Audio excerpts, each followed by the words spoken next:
하나님의 말씀 마태복음 24장 37절로 42절까지를 제가 봉독해 드리겠습니다.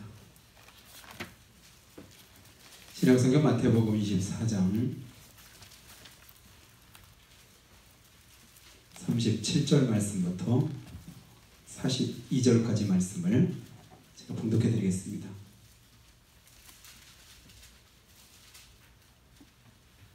노아의 때와 같이 인자의 임함도 그러하리라. 홍수전에 노아가 방주에 들어가던 날까지 사람들이 먹고 마시고 장가들고 시집가고 있으면서 홍수가 나서 그들을 다 멸하기까지 깨닫지 못하였으니 인자의 임함도 이와 같으리라.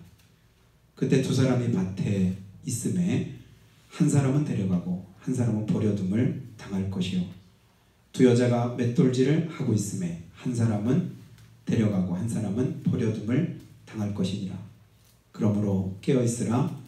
어느 날에 너희 주가 임하는지 너희가 알지 못함이니라. 아멘. 할렐루야. 오늘도 주님 앞에 나오신 사랑 가족마다 우리 앞에 크신 은혜가 차고 넘치시기를 주님을 축복합니다. 같이 한번 인사하실 때 주님을 사랑합니다. 오늘 특별히 이번 주 토요일 날에 천안에서 오셋에 결혼할 우리 전병희, 이지연 새신랑 새신부가 우리 교회 함께 참석하셨네요. 일어나 잠깐 인사할 때 박수로 한번 미리 축하 한번 더 하겠습니다. 지난주에 필요해가지고 미리 보신 분들 계실 거고 또 못 보신 분도 계실 텐데요. 크게 축하하고 또 축하하면서 우리 집사님 가정에서 이렇게 예쁘게 또 꽃꽂이도 이렇게 해주셨는데요. 자칫날 미리 하는 것 같아서 너무 좋습니다. 자, 하나님의 은혜가 사는 가정마다 차고 넘치는 이번 한 주간 되시고 날마다의 삶 속에서 살아계신 주님을 새롭게 경험할 수 있기를 축복합니다. 사흘 전에 대학생들 5명이 렌터카를 하나 빌려가지고 밤중에 이렇게 운전을 하다가 저수지로 빠졌습니다. 그리고 이제 빠지고 나서 한 6시간 정도 지난 그 다음날 새벽에야 이제 사람들이 발견이 돼서 저는 다 이제 물속에 빠져서 이제 죽고 말았는데요. 그 소식을 대하면서 굉장히 마음이 심란했어요. 그러니까 우리 애들이 다니는 학교이기도 하고 또 같은 이제 또래이기도 하고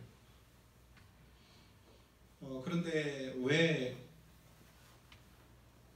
그 밤중에 그 렌터카를 타고 운전도 잘 못하면서 거길 갔나, 여러 가지 생각이 드는 거예요.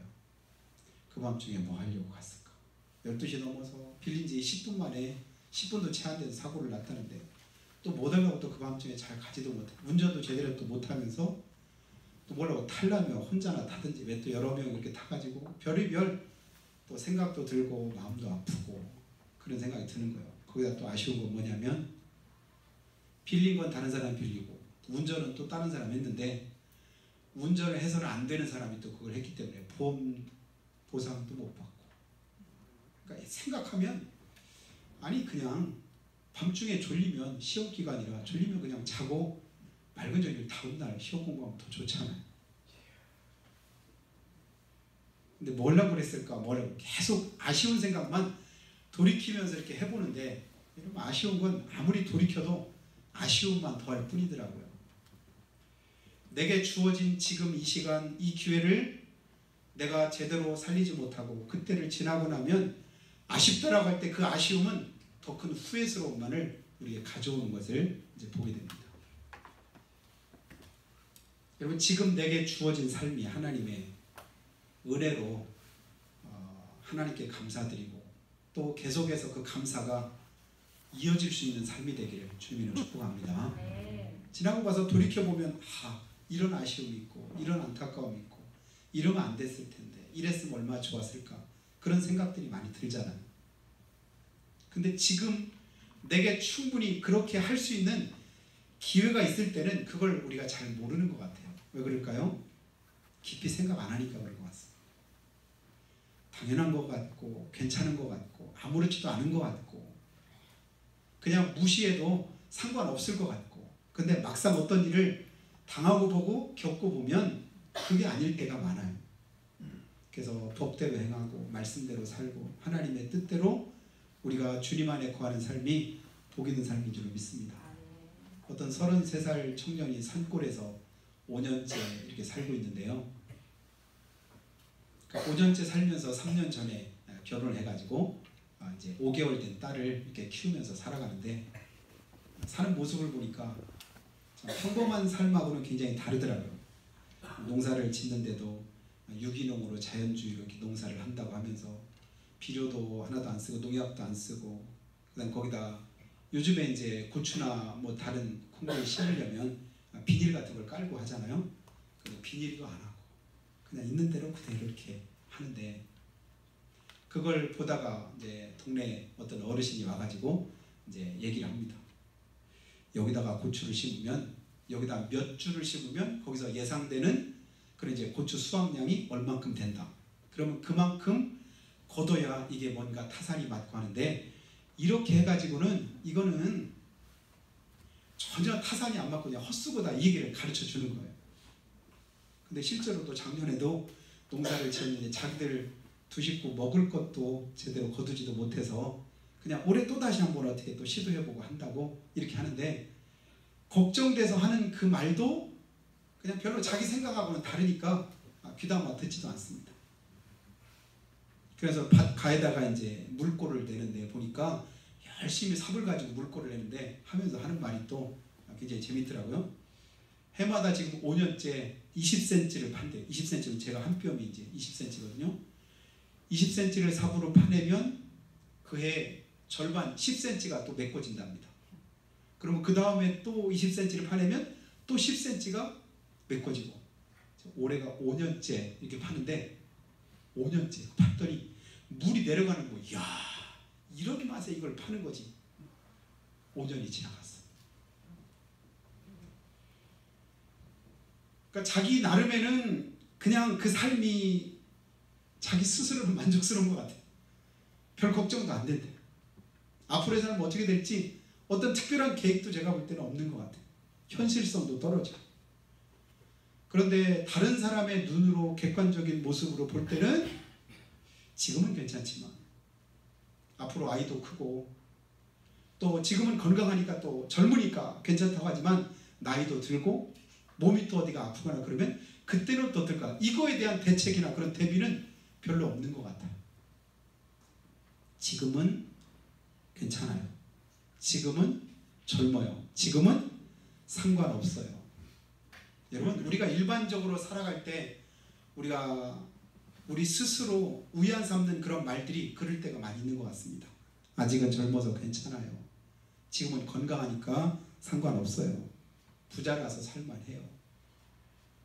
진짜 그럴까요? 아무런 변수가 없고 아무런 어떤 이제 다른 일들이 내게 생기지 않을 때 지금 이대로일 때는 우선은 괜찮을 수 있습니다. 그런데 앞으로도 계속해서 그렇게 괜찮을 거라고 하는 보장이 없잖아요. 이제 IMF 때문에 참 힘들었다. 근데 그때가 지나가고 코로나 생각지도 못했던 어떤 이제 그런 이제 바이러스 때문에 많은 고생들을 겪는데 어떤 일들을 볼 때마다 우리가 그런 생각을 하는 거예요. 예전 같으면 지금 봄이 되니까 관광차들이 여기저기 막 다닐 거 아니겠어요? 근데 코로나가 생기기 전에 관광차 올해는 좀 제대로 한번 해봐야겠다. 헌 관광차를 만약에 팔고 새 거를 빚내가지고 할부로 관광차를 누가 샀다고 한다면 그 사람 얼마나 허망할까. 5명 이상도 모이지 말라고 하는데 관광차가 어디 다닐 곳이 있습니까? 예당 관광지에도 여러 사람들이 와도 버스는 한 대도 없는 거예요. 왜냐하면 버스를 운행할 수가 없잖아요. 그럴 때 관광차 운행하시는 분들은 어떨까? 또 어떤 일들을 할 때 그 사람들은 어떨까? 코로나 때문에 어떻게 먹고 살까? 이런 여러 가지 생각할 때 참 그 사람들 참 안타깝다. 안 됐다. 근데 전혀 예상치 못한 그런 문제 앞에서 어떻게 해결책을 우리가 가질 수가 없는 겁니다. 젊기 때문에 경각심 덜하고 건강이기 때문에 교만하기도 쉽고 부자기 때문에 하나님 안 계셔도 얼마든지 아쉽지 않은 그런 삶을 우리가 살아갈 때 여러분 그때가 진짜 위험하고 진짜 그때가 위기인 것을 일반적인 사람들은 잘 모릅니다. 여러분, 우리의 인생에서 영적인 위기가 어느 때죠? 저는 이제 아무런 걱정 없어요. 아무런 염려 없어요. 이제 다 괜찮아요. 여러분, 그때가 위기 아니겠습니까? 그래서 주님도 말씀하잖아요. 알지 못하고 아는 것처럼, 또 서지 못하고 선 것처럼, 되지 못하고 된 것처럼, 하나님이 보실 때는 여전히 부족하고 여전히 우리가 불안한데도 불구하고 내 스스로는 그 사실을 깨닫지 못하고 이만큼이면 됐다? 그게 아니더라고요. 그만큼이 아니라 그때부터가 위기입니다. 왜요? 하나님을 멀리하니까. 하나님이 가까이함이 내게 복이라고 성경에 많은 사람들이 고백을 하고 여호와를 경외함이 우리에게 하나님의 은혜와 축복임을 말씀하는데도 불구하고 하나님 안 계셔서 크게 아쉽지 않을 때, 그때가 영적으로 가장 위기고 가장 위험할 때인 것을 우리는 보게 됩니다. 그러나 힘들 때는, 어려울 때는, 내 마음대로 안 될 때는 그래도 우리가 주님을 더 의지하잖아요. 주님 도와주세요. 주님 붙들어주세요. 은혜 주세요. 우리 병이군을 위해서 작년부터 우리 어머니들, 우리 장인자 권사님이 새벽마다 작정 기도 이렇게 하시면서 기도 부탁도 하고, 하나님 맞는 짝 하나님께서 주님께서 맞춰주세요. 위에서 좀 하나님 앞에 기도하고 이렇게 하는 가운데, 그래서 하나님이 또 이렇게 결혼식을 할 수 있도록 해주셨기 때문에 하나님의 특별한 은혜가 함께했다고 믿습니다. 우리 힘들 때, 내 힘으로 안 될 때, 어려울 때, 그때도 하나님의 은혜 구합니다. 그러면 부족한 것 같아도, 안 되는 것 같아도, 그래도 하나님이 그 속에서 하나님의 은혜의 길을 우리에게 보여주시더라고요. 역대하 7장에 보면 아사가 하나님 앞에 그런 기도를 합니다. 하나님, 우리 군대보다도 갑절이나 더 많은 대적들이 지금 쳐들어와서 우리를 포위하고 있는데 강한 자와 약한 자 사이에는 하나님밖에 안 계십니다. 내 힘으로는 도저히 안 됩니다. 못합니다. 그런데 이 상황을 해결하실 수 있는 분은 오직 하나님 한 분이신 거예요. 그래서 그 하나님의 이름을 의지하고 하나님의 도우심을 구해서 지금 이 자리에 서 있습니다. 하나님 도와주세요. 하나님이 한 방에 해결하시더라고요. 나라가 풍전등하고 도저히 어떻게 할 수 없는 그런 상황이었는데 하나님께서 그 문제를 해결하셔서 하나님의 하나님 되심을 나타내시고 그 사실 앞에 하나님 앞에 영광 돌리는 그런 삶으로 그가 하나님 앞에 나아가는 것을 우리 보게 됩니다. 사람들은요, 오늘 말씀에도 보니까요, 노아가 방주에 들어가던 날까지, 그때까지가 어느 때입니까? 수많은 시간을 하나님께서 기다려주시고 참아주셨습니다. 창세기 6장에 보면 사람들의 죄가 온 땅에 관영함으로 그 죄로 말미암아 하나님의 세상을 홍수로 심판하기로 작정하셨습니다.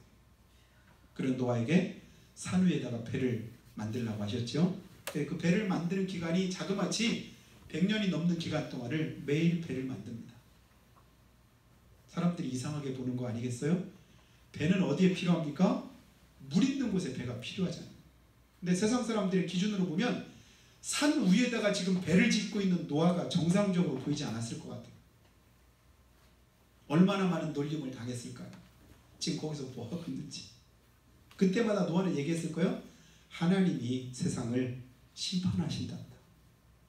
하나님께서 물로 심판하신다고 하니 당신도 예수 믿으라. 구원받으라. 그때를 미리 준비하고 죄악을 떠나서 믿음의 삶을 살라고 아마 그렇게 얘기했을 거라고 생각이 되어집니다. 그렇게 수없는 시간들이 지나가고 이제 방주가 완성이 되었습니다. 근데 그때까지도 사람들은 봐라, 지금 수십 년 동안 100년 넘도록 무슨 일이 있어요? 아무 일도 없었잖아. 하늘은 푸르고 그리고 새들도 동물들도 아무 일 없던 것처럼 어제나 오늘이나 별다를 바 없지 않느냐 이러면서 아마 더더욱 노아를 놀렸을 거라고 생각이 듭니다. 그때까지도 어제 하던 그대로 하고 그리고 어제나 오늘이나 다를 바 없이 그런 삶을 계속 하고 있는데, 그런데 결국 어떻게 되죠? 하나님이 말씀하신 대로 홍수가 옵니다. 하늘에서 갑자기 소낙비가 내립니다. 그래도 사람들은 깨닫지 못합니다. 전에도 수납비는 왔었는데 뭐 이러다 그치겠지, 괜찮겠지. 결국 그 모든 호흡하던 그런 생명 있는 그런 사람이나 동물은 다 멸망당하고 노아와 그의 7 식구만, 노아의 모든 8 식구만 다 구원을 받고 오늘날까지 우리 인류가 이어진 줄로 믿습니다. 말씀하신 대로 되더라. 하나님의 말씀은 꼭 되고야 말더라. 그것이 오늘 우리에게 주는 그런 교훈의 말씀인데요. 38절을 보면 홍수전에 노아가 방주에 들어가던 날까지 사람들이 먹고 마시고 장가들고 시집가고 있으면서 홍수가 나서 그들을 다 멸하기까지 깨닫지 못했으니, 그때까지도 모르더라. 동물들은 다 방주 안에 들어가고 있는데 사람들은 짐승만도 못한 거예요. 깨닫지를 못하는 거예요. 결국은 멸망 가운데 처해집니다. 그리고는 이 역사적인 사실을 가지고 우리 예수님께서 오늘 또 우리에게 말씀하는 겁니다. 예수님이 다시금 재림하시는 때도 이와 똑같다. 부활주를 우리가 2주 전에 지난 주간에 하나님 앞에 지난번에 드렸잖아요. 2주 전에.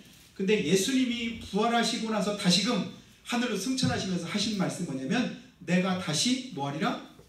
재림하리라 말씀하셨죠. 뭐 하려고 재림하실까요? 또다시 심판하시리라.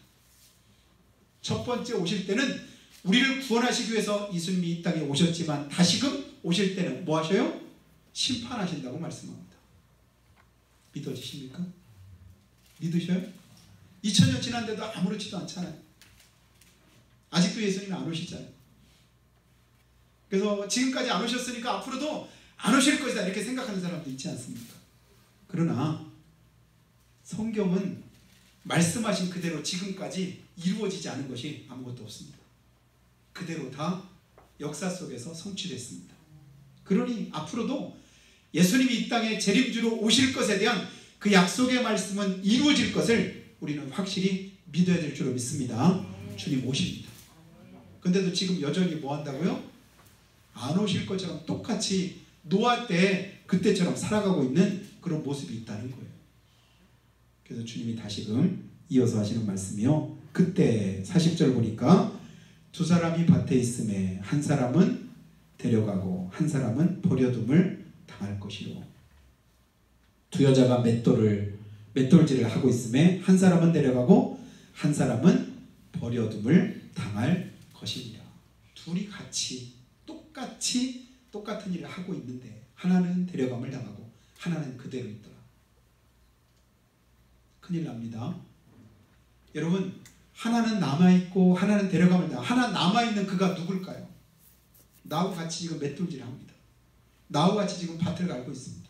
나하고 같이 지금 어떤 짐을 같이 들고 가고 있습니다. 근데 하나는 데려감을 당하고 하나는 그대로 남아있더라. 그가 누굴 가능성이 많아요? 나와 가까운 사람일 가능성이 많습니다. 남편일 수도 있고 아내일 수도 있습니다. 부모일 수도 있고 자식일 수도 있습니다. 가까운 친척일 수도 있습니다. 그런데 참 감사한 것은 오늘 아직 그때가 이루어지기 전에 주님께서 내게 이 말씀을 들려지게 하신 것 복인 줄로 믿으시기 바랍니다. 그래서 우리가 하는 말이 뭐예요? 예수 믿고 뭐 하자고요?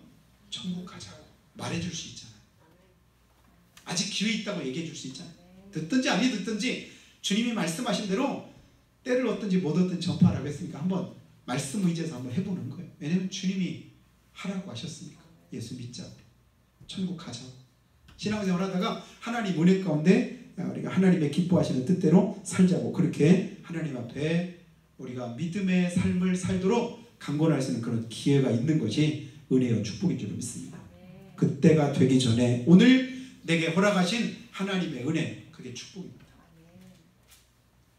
근데 사람들은 아마 죄 속에서 우리가 소금으로 김치를 절일 때 이렇게 배추를 절이듯이 죄 가운데 절어있는 그런 삶을 살 때는요, 누가 무슨 소리해도 잘 이렇게 들려지지 않을 때가 있어요. 어떤 사건이 있고 어떤 사고가 있고 어떤 무슨 일이 있고 그래도 그냥 나와 상관없다고 느낄 때가 많이 있는 것 같아요. 나도 크게 다를 바 없다 이렇게 얘기는 하면서도 그래도 심리적으로 내 마음에서는 그래도 나는 괜찮다. 왜? 난 아직 젊으니까. 나는 괜찮다. 왜? 난 아직 건강하니까. 나는 괜찮다. 왜? 난 아직도 그래도 먹고 살만하니까. 그런 생각 속에서 우리가 이제 무감각하게 지낼 때가 많이 있어요. 그러니까 결국 그렇지 않은 것을 우리는 보게 됩니다. 지난 4월 16일 날 우리가 7년 전에 벌써 세월호 사건, 그냥 지금도 생각만 해도 저는 그런 거 자꾸 머릿속에 떠올릴 때마다 너무 힘들고 어려워서 가능하면 그냥 생각을 안 하려고 이렇게 하는데요. 안 하려고 해도 자꾸만 이렇게 들려지는 그런 때가 있어요. 근데 지금 생각해도 7년의 세월 속에도 여전히 마음이 아프고 도저히 이해가 안 되는 그런 부분들이 있습니다. 가만히 있으라. 가만히 있으라. 기다려라. 그때 왜 가만히 있으라고 했을까? 그때 왜 기다리라고 했을까? 한 사람이라도 더 빨리 탈출할 수 있는 기회도 있었는데 가만히 있으라, 기다려라. 결국은 300명이 넘는 그런 젊은, 물론 이제 생떼 같은 그런 아이들이 희생을 당했는데 지금 생각해도 너무 끔찍하고 너무 마음이 아픈 거예요. 아직 젊기 때문에가 아니라, 건강하기 때문이가 아니라, 내가 생각지도 않은 그런 이제 종말의 시한폭탄을 내 등에 짊어지고 살아가는 삶이겠구나. 오늘도 하나님의 은혜로 사는 것이고 내일도 하나님이 도와주실 때 내가 안전할 수 있는 것이지, 내 스스로는 안전할 수 있는 곳이 아무것도 없고 내 힘으로는 설 수 있는 곳이 아무것도 없다. 이것이 우리가 성경을 통해 깨닫게 되는 그런 교훈입니다. 그래서 주님 오늘도 우리가 뭐라고 말씀하냐면요, 그러므로 42절 말씀에요, 깨어있으라. 어느 날에 너희 주가 임할는지 너희가 알지 못하느니라. 깨어있으라. 이게 무슨 말씀일까요? 영적으로 잠들어 있으면, 영적으로 내가 느낌을 가지지 못하면 여전히 나는 뭐한 가운데 살아가요? 무감각한 가운데 살아갈 수 있습니다. 여러분, 질병 가운데 무서운 병이 무슨 병일까요? 증상이 없는 무통 증상이 가장 무섭습니다. 하나님이 우리 몸에 어떤 부분에 통증이 느껴지고 아픔이 느껴질 때 이것은 하나님이 그 부분에 어떤 문제가 있는 것을 알려주는 신호라고 하잖아요. 그래서 어떤 의사가 그렇게 얘기하더라고요. 팔이나 이런 부분이 갑자기 특별한 어떤 이상이 없는데 통증이 느껴진다. 이건 뭐냐면 네 팔이 지금 혹사당해서 더 이상 사용하면 무리가 가니까 그 팔 잠깐 쓰지 말고 쉬어라, 이런 신호라고 해요. 어느 부분이 아프다. 여러분, 그 통증을 그냥 사라지게 만든다고 내 몸이 건강해지는 게 아닙니다. 그 부분의 근본적인 원인을 치료하지 않으면 그 부분이 더 이상 이제 좋아지지 않고 나빠지기 때문에 그 부분을 다시금 치료할 수 있는 기회를 가지라고 신호를 보내는 것이기 때문에 통증이 굉장히 우리에게 유익하다고 해요. 아픔을 통해서 또 고통을 통해서 하나님의 은혜를 깨닫고 내 영적으로 다시 한번 각성하고 하나님의 뜻을 아는 것, 이것이 하나님의 은혜임을 여러분 깨닫게 되기를 주의 이름으로 축복합니다. 그래서 깨어있으라, 깨어있으라. 깨어있는 삶이 뭘까요? 하나님의 뜻이 어디 있을까? 하나님의 원하시는 바가 뭘까? 하나님이 오늘 나를 통해서 이루고자 하시는 것이 무엇일까? 이것들을 생각하면서 살아가는 사람이 깨어있는 삶을 사는 삶입니다. 그래서 오늘 42절에 깨어있으라 말씀했고, 그 다음 44절도 여러분 성경책에 있으니까 한번 보세요. 이러므로 너희도 준비하고 있으라. 준비하고 있으라. 생각지 않은 때 주님 오신다. 깨어있으라고 하고 그 다음에 또 뭐라고요? 준비하고 있으라. 그 다음 마태복음 25장 13절에도 보면요, 그런즉 깨어있으라. 너희는 그날과 그때를 알지 못하느니라. 그날과 그때를 모른다. 내일 일을 모른다. 내년 어떤 일들이 내게 주어질지 그것도 모른다. 모르기 때문에 우리는 뭐예요? 늘 깨어있지 않으면 도둑이 한밤중에 주인이 잠들어 있을 때 오잖아요. 그러나 깨어있으면 도둑이 들어오지 못합니다. 내 인생을, 내 삶을 도둑질하는 원수마귀가 내가 잠들어 있을 때 어떻게 해요? 가라지를 뿌리고 가고 나를 상하게 만듭니다. 그리고 가룟유다에게 역사했던 것처럼 예수님 팔려고 하는 생각도 집어넣고 죄된 생각들을 우리 안에 집어넣어서 우리가 죄 가운데 거하도록 만듭니다. 그러므로 깨어있는 일에 힘쓰시기를 예수님 축복합니다. 기도로 깨어있고 말씀으로 깨어있고 예배로 깨어있고 하나님의 말씀대로 살아가는 삶으로 여러분이 깨어있을 때 이렇구나, 이거구나, 이런 거구나, 이렇게 알고 하나님의 말씀 앞에 우리가 순종하는 삶을 살게 됩니다. 깨어있지 않으면 밖에 불이 났는지, 도둑이 왔는지, 어떤 문제가 생겼는지 우리가 알지를 못합니다. 그때가 이제 위험할 때입니다. 영적으로 깨어서 하나님 앞에 바로서되 로마서 12장 1절과 2절의 말씀에는요, 깨어있는 삶을 이렇게 말씀합니다. 너희는 이 세대를 본받지 말고 오직 마음을 새롭게 함으로 변화를 받아 하나님의 선하시고 기뻐하시고 온전하신 뜻이 무엇인가 살피라고 말씀합니다. 하나님의 선하시고 기뻐하시고 온전하신 뜻대로 행하는 삶, 그게 바로 깨어있는 삶입니다. 지금까지도 우리가 깨어서 하나님 앞에 기도하고, 깨어서 하나님 앞에 예배하고, 깨어서 하나님 말씀대로 순종할 때 이 세대를 본받지 말고 하나님의 뜻을 쫓아가는 삶이 될 때 우리의 삶이 후회스럽지 않고 또 하나님이 기뻐하시는 삶이 될 줄로 믿습니다. 심판의 날 하나님 앞에 바로 서기 위해서 오늘도 여러분 깨어있기를 힘쓰시기를 주님으로 축복합니다. 근데 목사님 깨어있으려고 해도 잘 안 돼요. 저는 잠이 많아요. 원래 그래요? 그래도 여러분 한 번 더 힘쓰시기 바래요. 지금까지 힘쓰고 있어서 안 됐다고요? 그래서 또 안 될 것으로 생각하고 포기하지 말고 지금까지 안 돼서도 지금부터 될 수 있을 줄로 믿습니다. 지금부터라도 되시기를 힘쓰시기를 주님으로 축원합니다. 지금까지 못했는데 계속 못하고 그냥 우리가 포기하고 말면 아무것도 될 수가 없지요. 힘쓰는 만큼 되고 다시 시도하는 만큼 하나님께서 은혜를 주실 줄로 믿습니다. 영국 광고회사에 15년 동안 명성을 떨쳤던 폴 아덴이라고 하는 사람이 있는데요.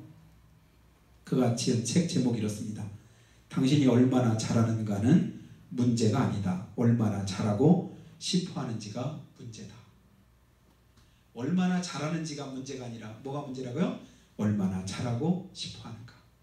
잘하고 싶어하면 잘할 수 있도록 그 삶이 바뀌어간다는 얘기예요. 그러면서 몇 가지를 얘기합니다. 첫 번째가 뭐냐면 벤저민 프랭클린이라는 사람이 이런 말을 했습니다. 나는 실패하지 않았다. 이루어지지 않은 1만 개의 아이디어를 냈을 뿐이다. 이게 무슨 말이냐면 10,000가지를 시도했는데 다 실패한 거. 10,000가지가 다 안 된 거예요. 보통 사람들은 뭐라고 하면 야, 넌 하는 일마다 어쩜 그렇게 다 안 되냐. 10,000가지 지금 다 시도했는데 다 실패했잖아. 근데 이 사람은 생각이 다른 거예요. 나는 10,000가지를 실패한 게 아니라 10,000가지 아이디어를 냈는데 아직 이루어지지 않았을 뿐이다. 이렇게 말하는 거예요. 그리고 여러분 발명한 토마스 에디슨 알잖아요. 전구 한번 발명하기 위해서 얼마나 많은 그런 시행착오를 겪었는지 모릅니다. 200개 그런 이제 전구를 이제 200번이나 이렇게 수백 번 이렇게 했는데도 이제 실패를 했는데 그가 이렇게 말해요. 작동하지 않은 전구 200개를 만드는 동안 실패가 말해준 것은 다음에 또 시도하면 된다는 것이다. 200번이나 했는데도 안 됐는데 그만둬야지. 이게 아니라 그건 자기에게 어떤 이제 마음을 줬냐면 다음에 또 시도하면 되지. 결국은 성공을 했습니다. 결국은 이루어지더라고요. 그리고 마지막으로 이제 연극 감독이었던 조한 리틀 우드라고 하는 사람이요. 우리가 길을 잃지 않았다면 새로운 길도 찾아내지 못했을 것이다. 가다가 길을 잃어버려서 새로운 길을 찾다 보니까 그 길을 알게 되었다.